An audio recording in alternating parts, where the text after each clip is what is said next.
Definitivamente tem que acabar. Candidato, o senhor me corrija se eu estiver errado, mas assim, a gente tem lido aí vários perfis sobre o senhor e observado, o senhor tem sido enquadrado como um pré-candidato liberal conservador, né?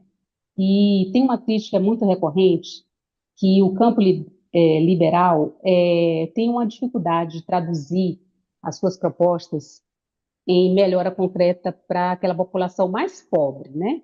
Os mais vulneráveis. Como o senhor responderia a essa crítica, né? Do campo liberal não olhar mesmo para o setor mais pobre ali? O que o senhor pensa para essa população? Um exemplo bem claro disso, de que essa assunção é errada, é de que os países que mais reduziram a pobreza no mundo nos últimos 100 anos adotaram políticas que a gente pode chamar de liberais, a começar pela China, a começar pela Coreia. Os maiores, a Índia agora, estão dando um choque de capitalismo, um choque de mercado. Havia a China do Mao Tse Tung, e depois tem a China do Deng Xiaoping, e agora tem a China do Xi Jinping. São a nova China, a China que está explodindo, é uma China pró-mercado. É uma China que se liberalizou, mesmo tendo um regime ele em si fechado. Como a Coreia do Sul cresceu? Qual foi o modelo da Singapura, que era um favelão? Então, claramente, políticas pró-mercado funcionam. E no Brasil, a melhor política social chama-se Plano Real. Plano Real foi um exemplo de uma política social que mexeu na inflação, ajudou a debelar a fome. Então, eu não acho que essa crítica ela é uma crítica tola que a esquerda que gosta de trabalhar com luta de classes faz, do tipo, eles não estão olhando por vocês. Isso é meio vazio. E aí basta ver que, né, a gente vem adotando um caminho contrário há muito tempo, e o que o Brasil não teve foi aumento da renda per capita. A renda per capita do brasileiro, não, assim, está estagnada. E se somar também a produtividade, do brasileiro, que também ela diminuiu quando comparado com os seus competidores no mundo, mostram que o brasileiro perante o mundo empobreceu e perante a si próprio, perante os seus pares, continua na mesma porcaria. Então, adotar o caminho atual que é o erro.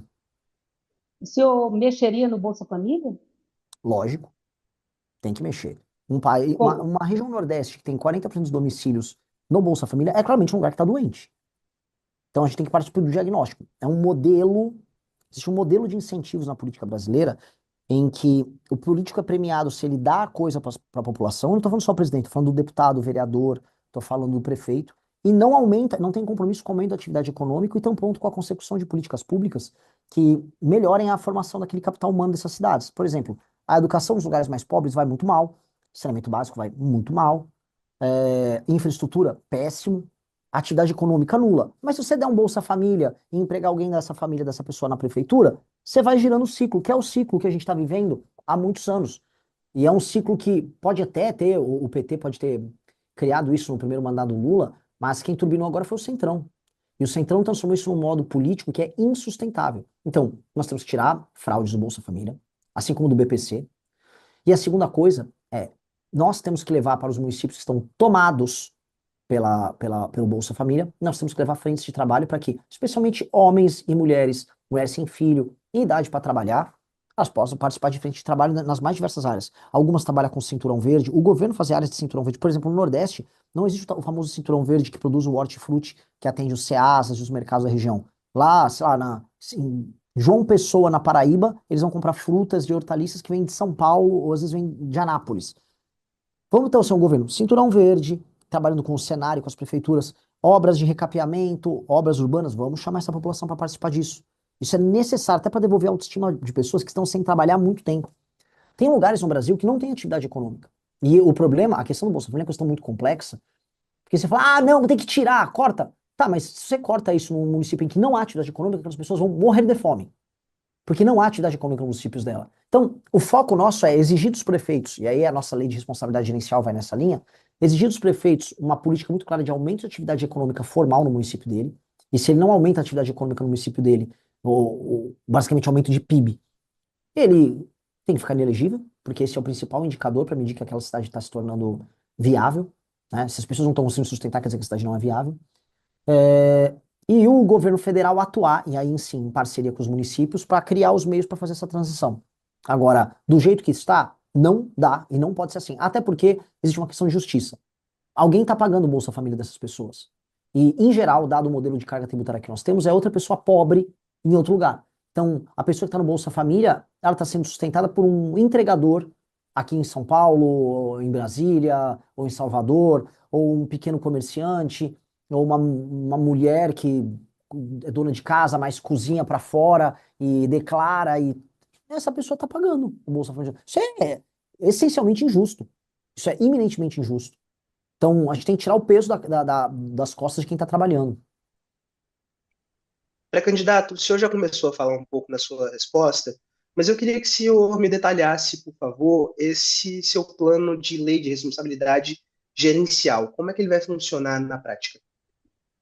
A ideia da lei de responsabilidade gerencial é alterar os mecanismos de incentivo, recompensa e punição na administração pública, especialmente no Poder Executivo.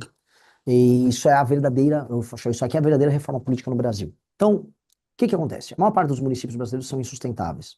Eles não arrecadam os próprios recursos, vivem do recurso do Fundo de Participação dos Municípios. E eles não têm compromissos com indicadores de desempenho em nenhuma área. Eu vou dar um exemplo. Um prefeito pode começar o mandato dele, terminar o mandato dele indo mal no Saeb e Deb, que o eleitor não liga. E essa é uma verdade sobre o eleitor. O eleitor não liga. Ele pode não aumentar a cobertura de água e esgotos no município dele, e ele pode ser reeleito. Ele pode ter uma fila nas UBSs, ou nem construir uma UBS, ou botar um apaniguado para trabalhar lá na UBS, e ninguém liga. A taxa de reeleição nos municípios mais pobres é extremamente alta. Então, como é que pode um município que não apresenta, vamos dizer, métricas de desempenho favoráveis, apresentar uma alta taxa de reeleição dos prefeitos? É porque são os lugares onde há a compra de voto no Brasil. Isso precisa ser entendido dessa maneira. A compra de voto, a política de cooptação, o uso da máquina da prefeitura para cooptar as pessoas, e as pessoas são muito pobres, né? Então, como elas dependem do Estado, nesses municípios, isso gera um sistema de incentivo para que políticos ruins cresçam, porque são políticos baseados na cooptação do eleitor. Esses políticos se tornam base de deputados federais que enviam emendas para esses municípios para gerar as obras que são superfaturadas, os famosos shows que reelegem os prefeitos. Agora está rolando a praga, que eu chamo, dos shows do São João, que é emenda para lá e para cá fazendo show para reeleger prefeito e para fazer deputado aparecer no palco e ser elogiado pelo Wesley Safadão ou pelo Natanzinho. Esse é o diagnóstico. Como mexer nisso? Nós vamos colocar um comissariado atuando nos municípios junto com o prefeito, acompanhando a execução do orçamento. E haverá uma série de indicadores públicos que os prefeitos terão como meta, independente da linha política do prefeito, terão que obedecer. Então, se ele pega, vamos supor, um município que tem 10% de cobertura de esgoto e água, ele tem que entregar, sei lá, como mínimo 20. Dá um exemplo aqui. Se aquele município tem um número X de PIB e atividade econômica e arrecadação própria no setor privado, ele tem que aquilo mais 10%. Então, ele tem metas básicas para ele alcançar. Se ele atinge essas metas, ele está qualificado para receber emendas, ou seja, a emenda é condicionada apenas ao desempenho do prefeito, e o fundo partidário e o fundo eleitoral, aí entra a revolução do partido, aumenta. Então, o fundo passa a ser condicionado não pelo número de deputados eleitos, mas pelos indicadores de desempenho obtidos por prefeitos dos partidos políticos.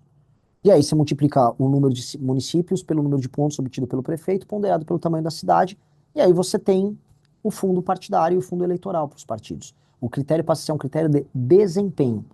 A emenda passa a ser qualificada como um instrumento de premiação para a execução de políticas públicas nos municípios que estão obtendo esse desempenho. Então, o que acontece? Se o prefeito é um bom prefeito e atinge os indicadores, se ele quer fazer o show com o Safadão e couber no orçamento, vai, ganha a eleição. Se ele não atinge isso, ele fica inelegível por 8 anos. E aí a oligarquia política local ela passa a ser substituída. Com esses mecanismos, a gente racionaliza a administração pública no sentido de executar a coisa pública. Porque não existe compromisso do prefeito hoje no Brasil, ou dos deputados, em última instância, que mandam as emendas, em executar boas políticas públicas. Não existe. Não existe sequer incentivo do eleitor, porque o eleitor não vota nele por conta disso. O leitor sequer sabe avaliar. Então, essa é uma maneira de fazer com que o prefeito trabalhe com metas óbvias e entregue resultados óbvios. É, Renan Santos, isso aí é muito ousado, né? Porque você está mexendo aí em pontos bem sensíveis da política brasileira, emendas parlamentares, o fundo partidário, né? Então, historicamente, os presidentes são eleitos sem a maioria no Congresso, né? O que é possível que aconteça com o senhor, caso o senhor seja eleito, né? E o senhor tem se apresentado como antissistema, né? Então, assim, para aprovar coisas tão ousadas como o senhor pretende, o senhor vai ser obrigado a compor com alguns grupos, né? Vai ter que fazer alianças aí.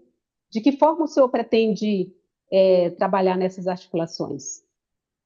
Eu pretendo fazer uma maioria precária. Quando eu chamo de maioria precária, é uma maioria tênue para aprovação de projetos de lei, fazendo uma composição com partidos que topem entrar no meu governo através da nossa agenda. A agenda que ganhou na urna é a agenda que ele vai assinar publicamente, ó. Estou me comprometendo a fazer, se eu vou atuar, vamos supor, na área de segurança, que segurança é muito estratégica, eu não delegaria para alguém, mas na área de saúde, quero trabalhar então com você. Você quer? Não é para administrar Funasa, não é para gastar emenda fazendo supostos hospitais em superfaturado. Não, é para executar esta política de metas com a gente e não é nada porteira fechada. Não existe, por exemplo, os quadros técnicos de todos os ministérios vão ser nomeados pela nova gestão. A gente vai fazer uma reforma de RH gigante no governo. A gente tem que trazer gente adaptada aos sistemas de meta na gestão pública e que trabalhe com tecnologia. Hoje a IA vai fazer uma revolução na saúde. O partido se comprometeu, quer colocar um gestor para participar do ministério conosco, para executar essas políticas políticas que ganham a eleição?